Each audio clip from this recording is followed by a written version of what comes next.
Teofilo we, igitabo ca mbere nanditse cari cerekeye ivyo Yezu yatanguye gukora no kwigisha byose gushika umunsi yurira mu ijuru, ahejeje gusigarana amategeko babatumwa yari yatoye ku bwa mutima mweranda. Aho amariye kubabara, abo batumwa nibo yasubiye kubonekera, abereka ibimenyetso vyinshi byo kumenyesha ko ari muzima. Amara iminsi 40 ababonekera yongera abayagira ivy'ubwami bw'Imana. Ahengereye bariko barasangira nawe, abategeka kuguma i Yerusalemu ngo barurereho wa muhango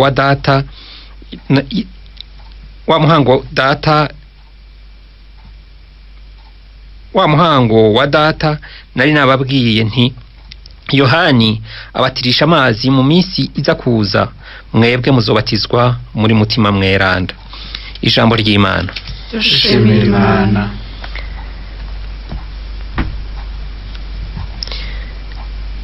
Teofilo ninde? Teofilo ushobora kuba wewe kuko n'umukunzi w'Imana. Teofilo no kuvuga mukunzi w'Imana. Ahavuga ati igitabo ca mbere nanditse ni Luka. Atubwira iki? Atubwira iyanjiri imwitiriwe. Ati cyari cerekeye ivyo Yezu yatanguye gukora no kwigisha byose. Aha rero kumva ko ica hera ko ari ivyo Yezu yakoze kwigisha, kuko ico yashira imbere so kwigisha ubwa mbere no gukora ngo gushika yurire mu ijuru, ataheje gusigarana amategeko babatumwa yari yatoye ku bwa mutima mweranda. Aho amariye kubabara, abo batumwa nibo yasubiye kubonekera, abereka ibimenyetso byinshi bimenyesha ko ari muzima. Uwa Kristo ninde? Uwa Kristo nuwemera ko Yesu ari muzima. Iyo wese avuga ko Kristo ko ari uwa Kristo muga atemera ko Kristo ari muzima, uyo ntaba ari uwa Kristo by'ukuri. Kuko aba batumwa ntivyabona kizuka, kandi tuvuze ngo Kristo ni muzima hanyuma akaba atavuga, akaba adashobora kutubwira tukumva, natwe tukamubwira kumva, ni kuvuga tuba turababesha. Tuvuze yuko aravuga ijambo ryiwe, Kristo muzima aravuga kandi arakora nkuko tuvyumvise ati ivyo yakoze n'ubu arabandanya akora, kuko yarabitubwiye ati nanje ndi kumwe namwe gushika ku muhero w'isi, kandi akanatubwira ati tutari kumwe naco mwo kwishoboza. Kumva rero yuko atubwira ati aba nibo yeretse ibimenyetso byerekana yuko ari muzima. Yamaze iminsi 40 ababonekera yongera abayagira ivy'ubwami bw'Imana. Nabo rero bagenda kubiki n'ivyabona, barungitswe kubi ivyabona bya Kristo muzima. Kandi ni naco novuga yuko iyi neveni iminsi, ni kuvuga neveni iminsi 9, igisabisho c'iminsi 9 iteguwe n'ubutumwa bwa diocese nkuru ya Bujumbura bujejwe igisata c'abalayike. Ni kuvuga bitwereka neza igihe uyu munsi mukuru buca duhimbaza wavuka. Ivy'isi ntibyari byoroshe, mw'isi ntibyari byoroshe, kuko benshi barihakana ivy'ukwemera. Hari inyigisho nyinshi zibijanye no kutemera, hari nyuma y'intambara ya mbere y'isi yose, kuko uwo munsi mukuru washinzwe na Papa Pio 11 mu 1925. Murumva ko intambara ya mbere y'isi yari yabaye. Hanyuma mu gihugu c'Ubutaliyano ariho hari cicaro ca Ecclesia, hakaba hari sinzi ko nomwita umuperezida nuko yari iki yitwa Mussolini. No kuvuga ivyo yagiye akorera Ecclesia byerekana neza ko abantu ubwami bw'isi bwamaze kwegera kure bwakuyemo Kristo mu buzima bwabo. Harimo inyigisho koko abantu birukira iby'amatunga bakirukira iby'isi, ariko Imana batayihaye ikibanza. Rero ni naho tubona ko iyo neveni ifasha kugira ngo abarayika aho bari mu isi mu byo babamwo, kugira ngo Kristo muzima hashike, nuko abo barayike baheza muri ya migwi bagafasha kugira ngo Kristo muzima agaragare muri ubwo buzima barimo. Ni nacyo gituma rero abarungiswe, abo yiyeretse n'ibimenyetso byerekana ko ari muzima, kandi akababwira ibyerekeye ubwami. Ubwo bwami nta bimenyetso bufise bufatika, ariko hari ibimenyetso byerekana ko Kristo ari muzima, we mwami ngo ahengereye bariko barasangira. Rero nawe abategeka kuguma i Yerusalemu ngo barorereho wa muhango wa data yari yababwiye ati, Yohani yabatirishije amazi, mu minsi iza kuza mwebwe muzobatizwa muri mutima mweranda. Maze koko Kristo yazutse, niwe yahawe mutima w'Imana, kandi kugira ngo awukwiragize ku kiremwa cose.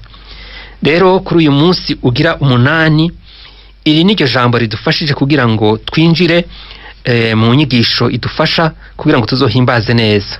Ati Tofiro rero ni ukuvuga mukunzi w'Imana. Tofiro ni wewe, ni wowe umukunzi w'Imana. Avuga ati ibyo rero nabyanditse nakwandikiye ubungira ndakongerera ko ibindi bigukomeza. Rero iri jambo turifate nk'amari turisanze mu gitabo cy'ibikorwa by'abatumwa, ni ikigabane ca mbere guhera ku murongo wa mbere gushika ku wa 5. Nagira rero ngo nje ngirwa ko n'inyigisho y'umunsi nk'uko babinsabye, kuri uyu munsi ugira 8 w'iyo minsi 9 wo kwitegurira umunsi mukuru wa Kristo umwami wa bose na hose. Ivyo ngira barabibabwiye ko mu ntango igihe uyu munsi mukuru washingwa bawita ngo umunsi mukuru wa Kristo umwami gusa, ariko Vatikano ya kabiri yahavuye ibona yuko ushiraho bose na hose. Abumva ururimi rw'igifaransa no kuvuga Christ le roi de l'univers. Abateguye rero ineveni bansabye yuko no bashikiriza uyu munsi inyigisho nkuko bari bavuze ati kwirega kwisonzesha no gusenga, ariko novuga ko je ko nayiteguye iracuritse nkuko bari babimpaye. Nahereye ku gusenga, ku kwisonzesha no kwirega. Ibi rero mugabo bikaba mu runani. Reka rero mpere ku gusenga, kuko iminsi 9 ni iminsi y'igisabisho burya aho yavuye. Ibi by'uburyo bwo gusenga iminsi 9 yavuye kuri iri jambo duhawe ngo bamaze iminsi 9 biyugaraniye hejuru mu cyumba cy'amasengesho barindiriye mutima w'Imana iminsi 9. Ku munsi ugira 10 niho habaye baronse babatijwe muri mutima, no kuvuga niho nkomoko y'ikwisabisho by'ubwoko bwa nevena. None gusenga ni ikintu tubamwo, bigatuma tutibaza kenshi icyo ari cyo. Nk'abantu benshi ushobora kubabaza uti mbega burya uti gusenga ni iki? Ni benshi bokwishura woguha inyishu kuko ni ibintu tubayemwo.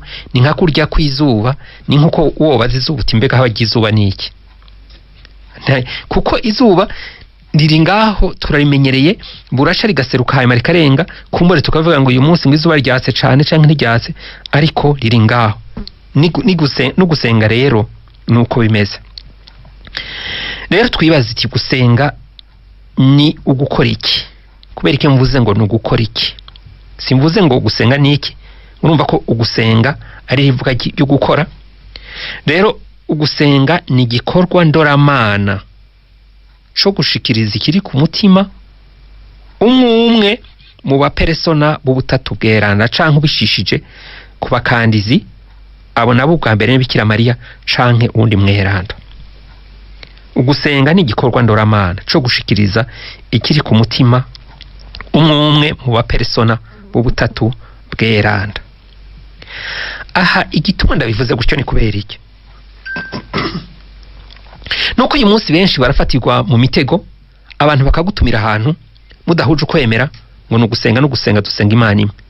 Ariko twumve neza, n'abarundi bari bafise imana bambaza, baravuga ati imana y'abarundi ishobora kuba nziza canke ikabagwa bigata nk'uko bayivuga, ariko imana dusenga ni kushikiriza ikiri ku mutima umupersona. Abo bapersona nabo ni batatu, ni data, ni mwana, ni mutima mweranda. Burya rero tureke kwitiranya ibintu ngo dusenga imana imwe ngo ni imana imwe, ariko twebwe imana nk'abakristo dusenga ni mu bapersona batatu bagize imana imwe. Rero ugusenga nuko uko gushikiriza ikiri ku mutima umwe. Nk'ubu data nukumva yuko imigenderanire umwana na se bafitaniye, imigenderanire umwana na se bafitaniye, kumva umwana kuko twagizwe na Yezu abana babarerana kandi bazotorana hamwe na Kristo, kumva ko mfitaniye imigenderanire na mana data kandi nkagirana imigenderanire na Yezu Kristo mukama wanje n'umukiza wanje, hama nkagirana imigenderanire na mutima mweranda. Kumva rero hari n'igihe nshobora kubicisha ku bakandizi nkuko twavyumvise, ukaca kuri Bikira Mariya canke kuberanda. None intumbero yo gusenga niyihe? Burya intumbero yo gusenga, reka ndarikoresha iryo jambo kuko ryaramaze kumenyerwa, ni adoration. Iyo kuvuga adoration no kuvuga ikintu, kuvuga kwemera ko Imana ari Imana atari ikigirwamana. Hanyuma rero muri iyo adoration bisigura iki? Ko hari igihe ushobora kubikora ushishimira, ukayisaba ikigongwe, ukayitakambira, canke ukayisaba kugira ngo ikugirire ubuntu.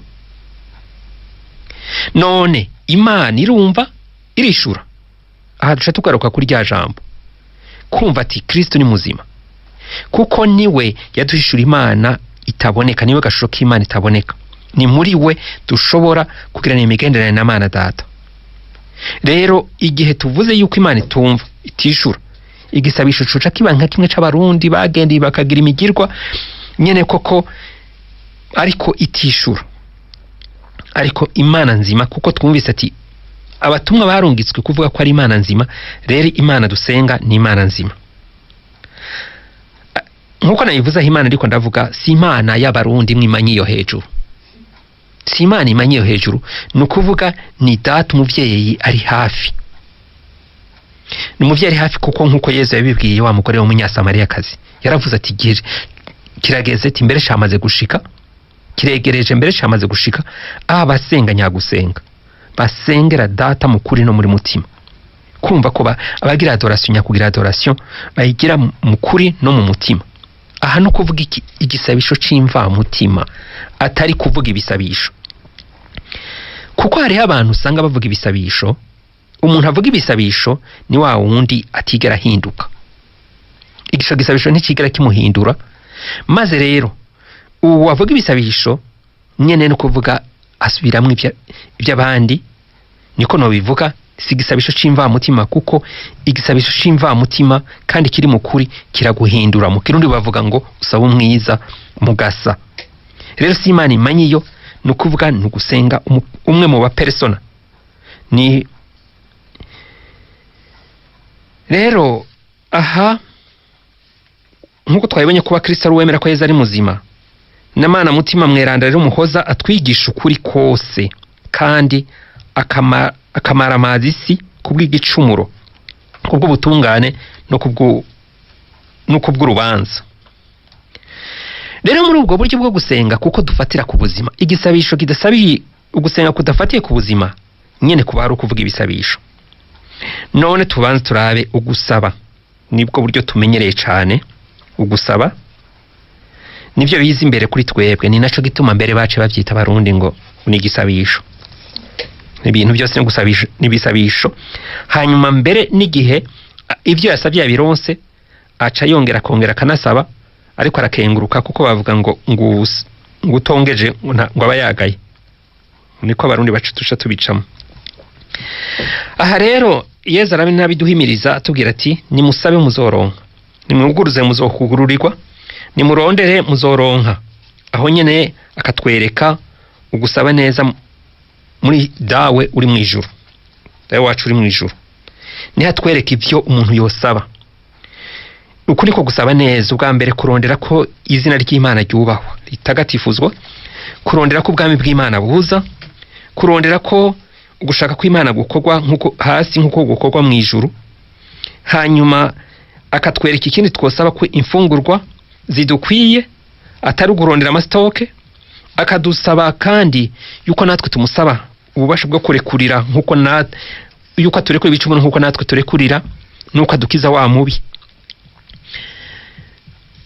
Rero akanatubwira ati kubyerekeye ibyo gusaba, aratubwira ati ibyo musaba byose uko bingana kose mubisaba, mukabisaba musenga mwemera ko mu bironka bizobuko. Biri muri Mariko 11:24.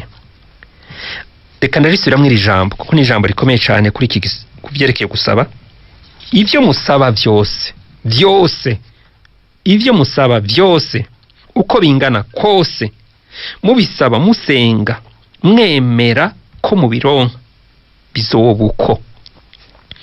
Iri ni ijambo rikomeye cyane, ni muri Mariko 11:24. Ariko rero akanatwereka ko twosaba igisumba ikindi. Aha tubwira ati ko mwebwe naho muri babi muzi ibintu byiza mwoha abana banyu, hari akantu so wanyu wo mu ijuru niwe yobura guha mutima mweranda bamumusavye. Aho ni muri Luka 11:13. Mu kiganiro Yezu yagiranye na wa munyasamariyakazi turabona mbere ko adusaba ngo tumusabe icyo ashaka kuduha. Aha mubwira ati iyaba wari uzi ingabirano y'Imana ukamenya ukubwiye ngo numpa amazi yo kunywa, ahubwo niwe uba wayamusabye kandi akaguha amazi abeshaho. Ni nkuko yamusabye icyo ashaka kumuha, yamusabye icyo ashaka ngo amusabe. Aho ni muri Yohani 4:10. Ingorane irimwo nuko akenshi usanga tutazi ibyo dusaba. Ibyo turavyibuka kuri Mukazebede n'abahungu biwe. Ni muri Matayo 20:22. Aho yababwiye ati ntimuzi ibyo musaba. Kandi n'imbere yaho ko ababwira ngo ntibazi ibyo basaba, turabona ko atari yatomoye ngo amenyeshe icyo asaba. Kuko yaramubwiye ati tomora. Umwe yamubwiye ati ndafite ijambo, atari cyo nshaka kugusaba. Ati wundi nawe ati tomora. Kuko ingorane hari igihe tudatomora.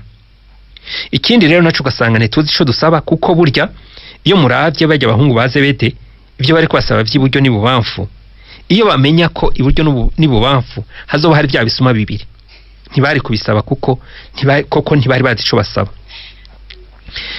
Rero birasaba gutomora. Hari n'igihe tutamenye ibyo dusaba. Kandi na yampumye muribuka Yeriko, Yezu yaramubaje ati ushaka ko ndakugirira iki? Gutomora ico ushaka. Yakobo akavuga iyindi ngorane muri uko gusaba, ati hari igihe musaba nabi. Ati murasaba ntimuronka kuko musaba nabi, mugashaka ibyo musagurira mu kwinezereza. Ni Yakobo 4:3. Hakaba rero no guhoza ko rero murazi ko abarundi turambirwa n'ingoga, kandi hose abarundi gusa hari kudahoza ko gusenga duhozako. Hanyuma rero hari no kukenguruka. Ubwo nkuko twabibonye abarundi turafise ubwitonzi muri ivyo ngo utongeje abagaye. Hari n'umuntu yanteye agakuru karimwo inyigisho, yari umuntu yize kandi arahava abona umukire.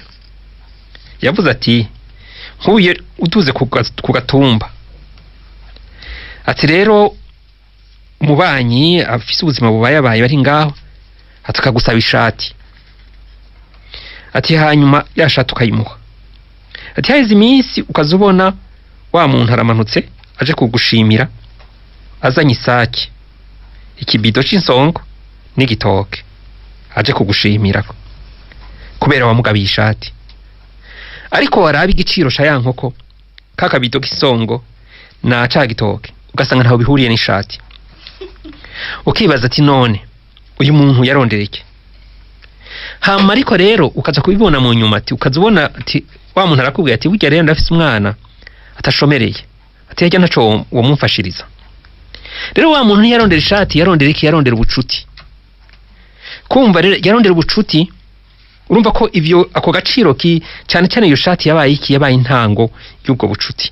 Rero ngaha gukenguruka, kumenya gukenguruka, gukengurukira Imana. Hanyuma rero mbere Yezu igihe yahumanura abanyamibembe 10 yatangajwe nuko ari umwe yagarutse gukenguruka, yagarutse gushima. Bitwereka yuko hari benshi basaba, rero 9 ku 10 y'abasaba turabona yuko badakenguruka, umenga ico barondera bakironse bikaba biraheze, ico barondera kiba giheze, ico bapfana cyari ico. Ibi kandi birababaje. Rero wakenguruka vy'ukuri, kuko uyo umwe yagarutse ngo yikubise imbere yiwe ashima, yagize adoration, hama ananinahaza Imana. Rero uko niko gukenguruka kwiza. Hama rero hari gushengerera mu Eucharistia. Muga imbere yaho gatoya Paulo mweranda aravuga ko ari ukwama dukenguruka muri vyose. Ati muri vyose na hose ni mwame mukenguruka, kuko ari Imana bashaka ko muri Kristo Yesu. Aho ni mu ikete rya mbere yandikiye Abanyatesalonika ikigabane ca 5 umurongo wa 18. Muri vyose na hose, muri vyose na hose, ndabigaruke ko muri vyose na hose ni mwame mukenguruka. Bishobora kuba ico ari vyiza canke atari vyiza, ariko ati ni mwame mukenguruka. Dusimbize turabe gatoya, hanyuma bace badufasha gatoya tubana tumina mate. Uwitwa Nicolas Bite aratubwira ivyerekeye gushengerera. Nicolas Bite ni umupadiri w'umunyaswisse yatanguje umuryango wo gushengerera. Aratubwira igisabisho ko ari igisabisho mva mutima imbere ya Yezu hostia, ko gushengerera ari igisabisho mva mutima imbere ya Yezu hostia.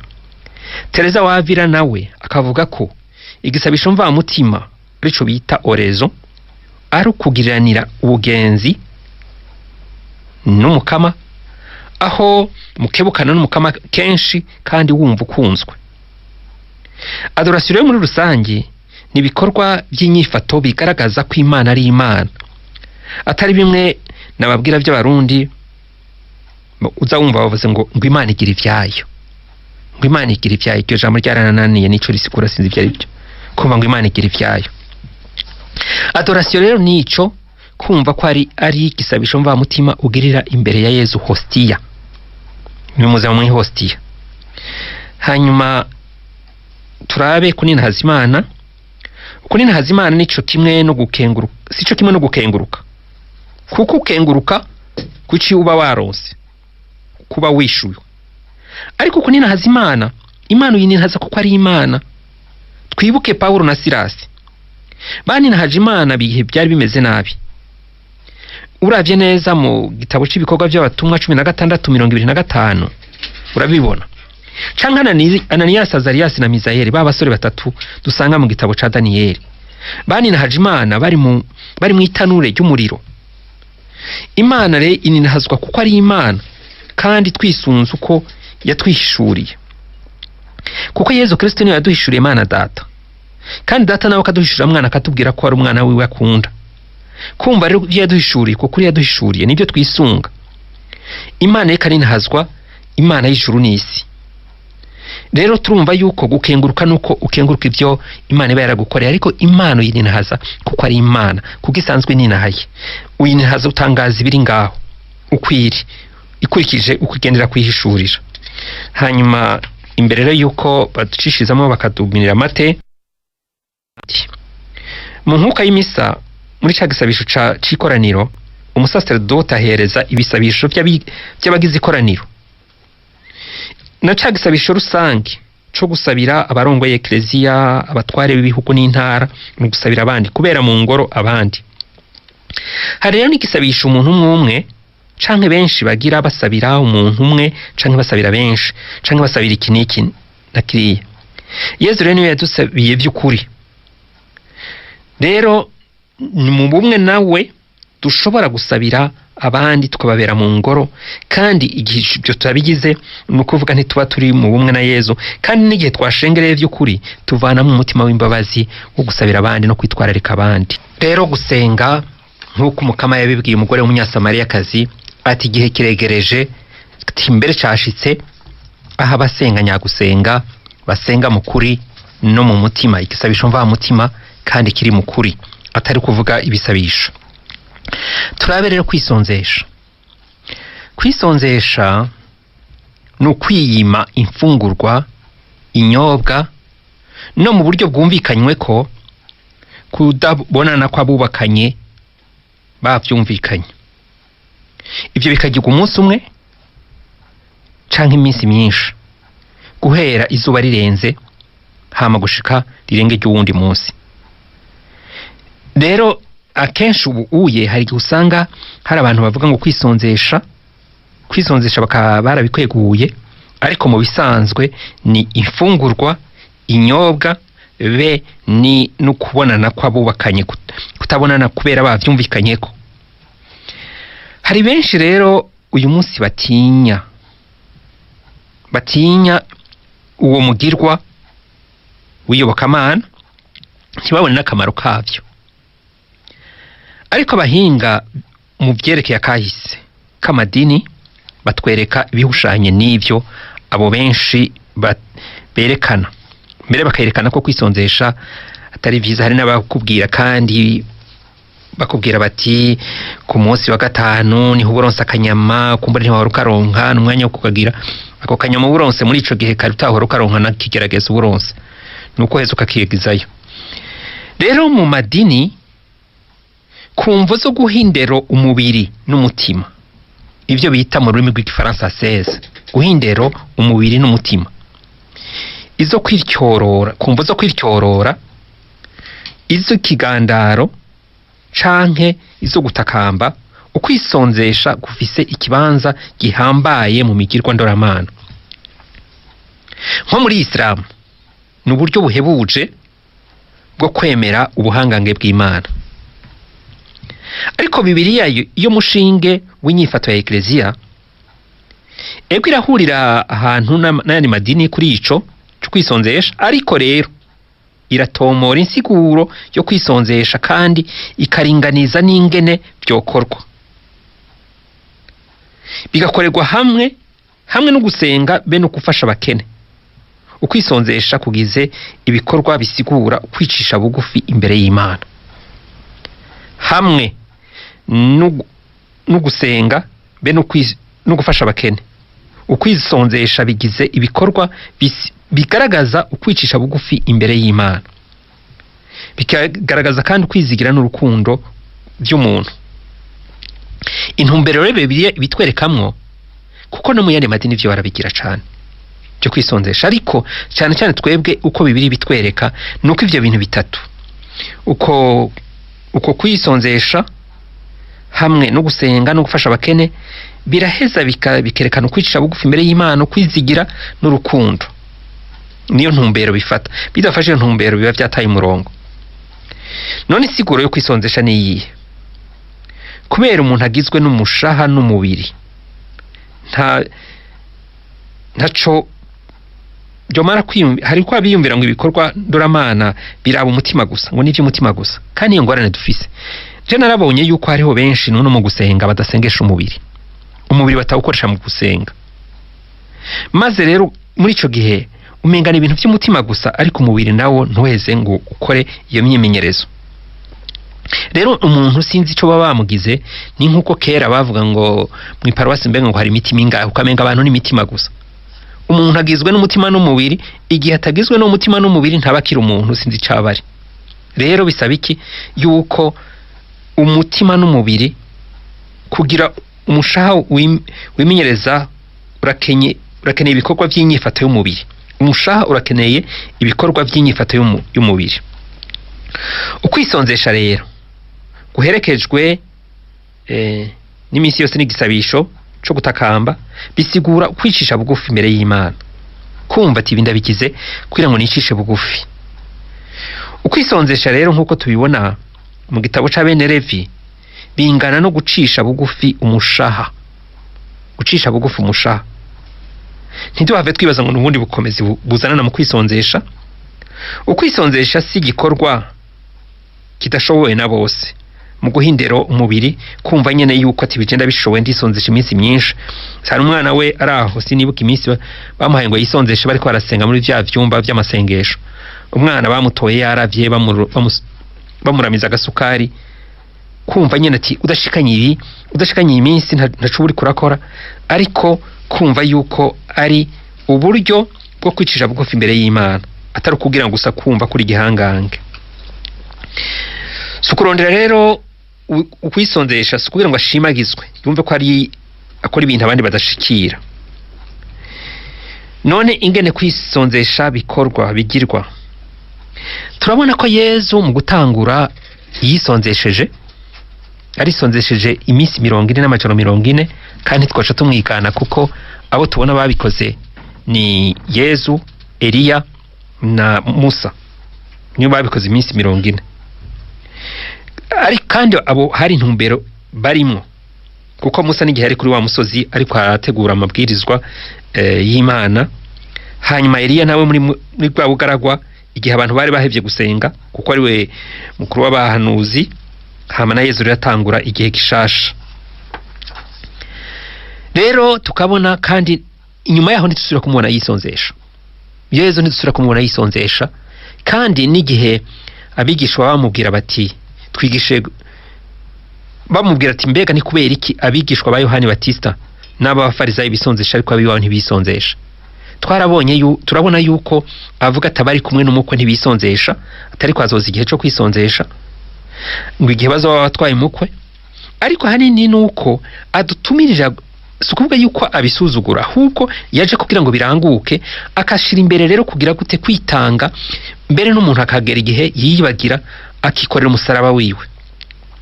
Nibwo buryo rero atwereka ukwisonzesha. Rero ntikibobera intambamyi kugira ngo imigirwa gusa, hariho intambamyi ziza muri uko kwisonzesha. Ugasanga umuntu rero yabigize akamenyero, ibyo bita mu gifaransa formalisme, canke bikakuviramo ubwishime. Hariho rero benshi babigira nko muri aya mashengero, ugasanga koko kandi si muri aya mashengero gusa, n'ahandi hari no muri Katolika bariyo, ugasanga babigirana mu bwishime kumva cenda ashoboye kwisonzesha igihe niki, ariko bikaba ibintu by'akamenyero byo hanze gusa. Kugira ngo ushimishe Imana, ukwisonzesha bijana n'urukundo rwa mugenzawe, kandi ukarondera n'ubutungane. Reka rero dutere intambwe ku mwanya uri kuragenda turabe ivyerekeye ukwirega, kuko igituma nabicuritse ngo duhere gusenga kwisonzesha. Igihe wabaye muri ivyo ni ukuvuga urahumuka amaso ko waciye bugufi, urabona ivyo rero aho utatunganiye Imana. Niho rero bavuze ati kwirega, bakinshikirije ukunyene ati ukwirega ni imwe mu ntambwe uhabwa mu isakaramentu ry'ikigongwe no gusubiza hamwe nayo. Ni intambwe imwe muri ivyo. Ntidushobora gutahura ukwirega tutabanje gutahura ivyerekeye isakaramentu ry'ikigongwe no gusubiza hamwe n'Imana. Isakaramentu ry'ikigongwe ni iki? Isakaramentu ry'ikigongwe ni rimwe muri ya masakaramentu 7 ya Eklezia turonka muri Eklezia Katolika, kandi rimwe muri ya masakaramentu 2 ashikiriza ubukiriro yo gukiza, hamwe n'isakaramentu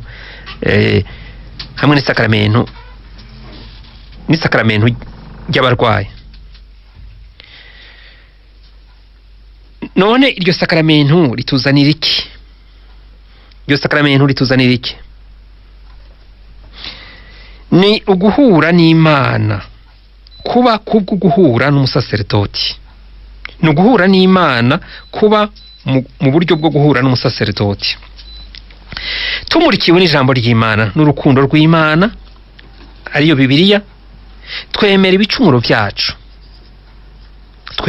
tumurikiwe n'ijambo ry'Imana, tumurikiwe n'uwo muco, twemera ibicumuro byacu atari bimwe byo kwiraba, ahubwo kuraba urukundo Imana idukunda. Anje nisunga iki? Ndisunga Petero igihe yariko yihakanye Yezu ubwa mbere akiri ko ararahira ashira kwindahiro, ntiyabona ko ariko kubera ubwoba, kubera ibyo ariko arabamwo yararengewe. Hanyuma rero yagiye kubona igicumuro ciwe igihe Yezu ahindukiye amwihakanye ubwira gatatu Isaki bize bahuje amaso maze bahuje amaso ni naho yabonye igicumuro ciwe rero ngaha ati si bimwe byo kwiraba kuko hari igihe uja kwirega kugira ngo utekanishe umutima wawe kwitekanisha gusa wowe ugafatira kuri wewe aho kugira ngo ufatire ku rukundo rw'Imana. Igicumuro ni ukwikura ku bunywanyi dufitaniye n'Imana, ni ukubura urukundo. Wikuye mu bunywanyi ufitaniye n'Imana ni ukubura urukundo, kigatosekaza rero muri ico gihe nyene ubunywanyi ufitaniye na Ekleziya ari wo mubiri wa Kristo. Burya igicumuro dukoze si gusa hagati y'Imana na jewe, ni hagati kandi yanje na Ekleziya. Nimwe bavuga ngo umuryambwa bumwe gatukisha umuryango.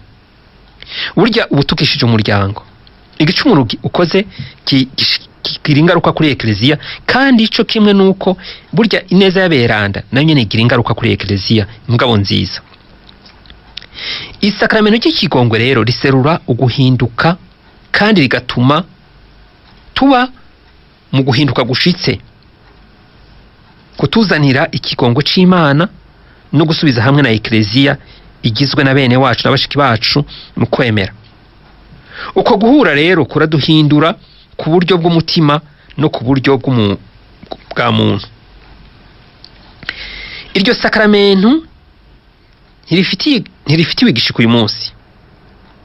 Ikibibuza igituma uyu munsi ridakunzwe ngahi wacu mubize ni kubera inyigisho z'ubuhakanyi bwa bamwe mu bahinga bamwe. Sinzi uraho ne yavuze ngo abiga ntibiga kamwe. No kuvuga hariho benshi usanga ubwo buhakanyi ariho babukuye, hanyuma abandi nabo rero ugasanga cane ivyerekeye aya madini avuka hirya no hino. Mperutse kumva yuko aya madini ngo ayoba mu Burundi ageze nko ku 900. Ayo mashengero rero, ayo mashengero niyo inyigisho zitanga bamwe usanga bafise urwanko rwa Ekleziya, baca n'inzo nyigisho bakavuga ngo nta kuja gusaba ikigongwe uciye ku muntu, ngo n'umuntu nkawe ngo uraheze ukisabira Imana, uraheze ukisabira ikigongwe Imana. Ariko Yezu Kristo siyo nzira yatweretse yuko kuko ubwo n'ubugumusi n'uburoberi buri mu mitima y'abantu, no kwiyemera kandi n'ubwishime. Kuko ico twomenya coco ego kwigaya ibyo Ekleziya bishira imbere, ariko kumva ko hari ugira gatatu. Burya ibintu bimaze kujamo umuntu agira gatatu, ico kintu kiba kirangiye. Ariko iyo mukiri babiri rero ntuzomenya ko ikizokwemeza yuko wabire kuri yo niki, nuko wumvise utekanye mu mutima. Rero ngaha kumva yuko ari iryo sakramento urica kuri uwo musaserdoti benshi, ariko izo nyigisho zitangirwayo ugasha usanga rero benshi naho batahiye bagenda kariyo. Iryo rero sakramento ritanga amahoro y'umutima, rikaremurura umuzirikanyi wacu ibiwuremereye, rimwe na rimwe rikakiza ukwiyagiriza gukomeye atahoguje uhuriye n'ubukristo. Ritanga kandi ingoga zo kugira amagara, kugira ingoga muri aya magara make twari dufise, ikaduha ukwitaza mu buzima bwa Gikristo. N'ikihe kimenyetso rero c'iryo sakramento? Ikimenyetso kiri hagati na hagati ya byose ni uguhura n'umusaserdoti n'ushaka kuvavanura n'igicumuro n'ibicumuro vyiyo. Aha rero hari ico Papa Paulo wa kabiri yavuze mu ikete yandikiye abasaserdoti kuvyekeye iryo sakramento ryo gusubiza hamwe ku wa 4 mweranda hari mu 2002. Yagize ico avuga Kristo na Zake, yishimikije ingene Zake na Yezu bahuye muri Luka 19 umurongo wa mbere gushika ku 10, ingene koko urukundo Yezu yamugaragarije byatumye avuga ati ngibi byanje. Ubundi nawe ati wabaye umwana wa Ibrahimu. Yasaba rero abasaserdoti ko umusuku w'ikigongwe, nukuvuga abatanga isakramento ry'ikigongwe, yoserura uwaje gusaba ikigongwe isura y'umwungere mwiza, isura amugaragariza ni ukuvuga ijisho amuraba, akamuserura iyo sura y'umwungere mwiza. Ati ni ngombwa ko uriko ararondera ikigongo c'Imana ahura n'umwungere mwiza biciye mu kwakirwa, biserurwa n'isura be n'ijwi, indabo ingena murabe, iryo jisho muraba. Ati ivyo rero nuko ahura n'uwo mwungere mwiza. Turabe rero ingene iri sakramento ryashinzwe. Ishingwa ry'iri sakramento benshi harabavuga yuko ritoba ryashizwe na Yezu Kristo, ariko ijambo ry'Imana riratwereka yuko ari Yezu wenyene yarishikirije Ecclesia. Kandi ivyo bitangirwa hehe? Muri ya mashengero ndiko ndababwira nyene. Bamwe barahakana ko Ecclesia itahawe ububasha bwo kurekura ibicumuro, ariko mu by'ukuri inkuru nziza yigisha ko ifise ubwo bubasha. Igihe yari akiri ku isi, Yezu yamenyesheje imbere y'igihe ko azoha Ecclesia yiwe, no kuvuga Petero n'abandi batumwa, ububasha bwo kuboha no kubohora. Ni Matayo 16:19. Bisigura rero kwemerera canke gukumira, gukura kw'igicumuro canke kukimugumizako. N'inyuma y'izuka, igihe yabonekera abigishwa biwe, akabaha mutima mweranda kandi akababwira ati nimuronke mutima mweranda, abo muzorekurira ibicumuro bazoberekurirwa, abo muzobigumizako nabo bizobagumako. Ni muri Yohani 20:22 gushika 23. Yezu yabahaye rero ubutumwa bwo gutanga ikigongwe, kandi ni kubw'ubushobozi bwa mutima mweranda bashobora kukurekurira ibicumuro. Yezu yahaye Ecclesia ubushobozi bwo kurekura ibicumuro. Isakramento rya mbere rero burya ry'ikigongwe ni ibatisimo. Niryo sakramento rya mbere kuko ridukura kw'igicumuro c'inyanduruko, kandi bikagukura ko n'ibicumuro uba warakoze byose. No kuvuga yuko uba wambitswe izera igihe ubatijwe. Ariko rero kubera umuntu usanga yamagwa vyuka, rero turabona yuko Imana yarishizeho kubera urukundo dufitiye kuri aho tugenda turagwa tukavyuka. Akahise rero k'iryo sakramento, isakramento ry'ikigongwe rifise kahise kagizwe na vyinshi. Iryo sakramento ryagiye rirahindagurika uko rimeze muri kahise. Mu ntango, mu gihe ca kera cane, kubera mu ntango hari ryari sakramento ryatangwa gicese, novuga gicese, kandi abo bari habwa novuga ni naba bacumuye ibicumuro bimwe, bacumuzi ba cyane iki ivyerekeye abagize ubwicanyi, abihakanye Yesu ukwemera n'ubusambanyi. Ico gihe rero harimwo ukubabazwa kubera ivyakozwe, kurekurira vyafata igihe kinini cyo kwihana, bagasubiza hamwe na mu mugirwa wa liturgia waba kuri Pasika. Hari nk'uburyo bwo kunagura ibatisimu, kandi ivyo byagirwa rimwe mu buzima. Kubera benshi rero baca bavyigizayo ko bimeze gutyo, baca bavyigizayo bakazorindira bagomba bapfe, akaba ariho bagenda bakaja kwirega. Hahavuye rero mu kinjana c'8 haba mu bamonaki uburyo bwo kugenda kwirega ibicumuro vyawe wowe bwite, kandi ukarironka kenshi. Niho novuga ko uku kwirega tumenyereye ariho vyavuye, ukagenda nyene kumwibanga hamukirega muri ivyo bicumuro, kandi ukaronka ikigongwe kenshi. Rero novuga yuko muri make iryo sakramento ni Yezu Kristo yarishinze, kandi ni ikimenyetso c'urukundo. Ariko hari benshi muri uko kurihabwa hari uburyo bikorwamwo. Novuga ko hari habirega kubera bashaka guhinduka, cyane cyane turabibona nka muri aba banagurwa mu mutima mweranda, baragira ukwirega byo guhinduka pe. Hanyuma hakaba kwirega kwiyobokamana, no kuvuga ni babigize kubera iyobokamana. Hari ukwirega mu bihe bimwe nk'ubu nk'abirega mu bihe bya Pasika, mu bihe bya Noheli, hakaba rero n'abirega bakurikije igihe bihaye, akavuga ati je nzoza ndirega ari nka rimwe mu ndwi zibiri canke nzokwirega rimwe mu kwezi, mugabo bakavyubahiriza. Rero muri make ibi byo kwirega ni ukuvuga bituma dusubiza hamwe n'Imana, kandi tugasubira muri ya ngabire y'urukundo.